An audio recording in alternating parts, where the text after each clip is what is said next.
বন্ধুরা, কল্পনা করো প্রতিদিন সকালে তোমার ঘরের দরজায় কেউ একজন এসে ঠিক ৮৬,৪০০ টাকা রেখে যাচ্ছে। কিন্তু একটা অদ্ভুত শর্ত আছে, দিন শেষ হওয়ার আগেই তোমাকে এই সবটুকু টাকা খরচ করতে হবে।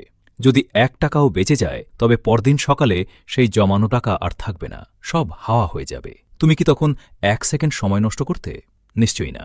কিন্তু জানো কি, আমাদের সবার সাথেই প্রতিদিন ঠিক এমনটাই ঘটছে। আর এই ৮৬,৪০০ সংখ্যাটার পেছনে যে জীবন বদলে দেওয়া রহস্য লুকিয়ে আছে তা জানলে আজ রাত থেকে তোমার ঘুম উড়ে যাবে।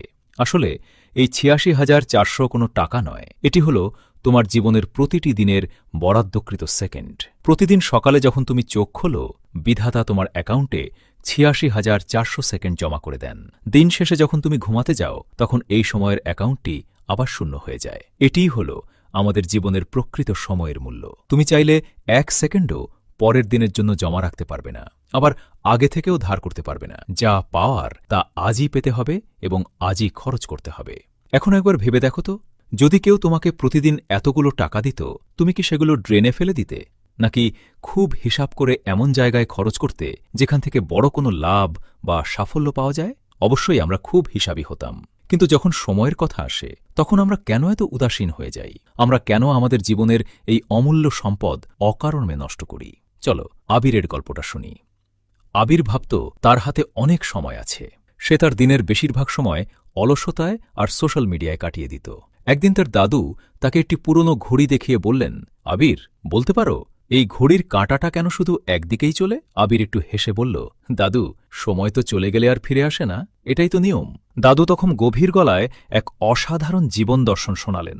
তিনি বললেন, ১ বছর সময়ের গুরুত্ব কত তা জানতে চাইলে সেই ছাত্রকে জিজ্ঞেস করো যে পরীক্ষায় ফেল করে ১ বছর পিছিয়ে পড়েছে। সেই মাকে জিজ্ঞেস করো যে তার সন্তানকে সময়ের ১ মাস আগেই জন্ম দিয়েছে। আর যদি ১ সেকেন্ডের গুরুত্ব বুঝতে চাও তবে সেই ব্যক্তিকে জিজ্ঞেস করো যে মাত্র ১ সেকেন্ডের ব্যবধানে কোনো বড় দুর্ঘটনা থেকে বেঁচে ফিরেছে।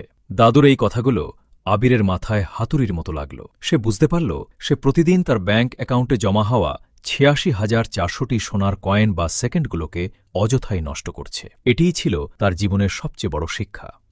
মনে রেখো, সময় কখনো আসে না, সময় কেবল যায়। সফল আর ব্যর্থ মানুষের মধ্যে পার্থক্য একটাই, সফল মানুষরা জানে তাদের ৮৬,৪০০ সেকেন্ডকে কিভাবে সঠিক কাজে বিনিয়োগ করতে হয়, আর ব্যর্থ মানুষরা ভাবে তাদের হাতে অফুরন্ত সময় আছে। এটিই হল সফল মানুষের মানসিকতা। তাই আজ থেকেই নিজের জীবনের হিসাব বদলাতে শুরু করো।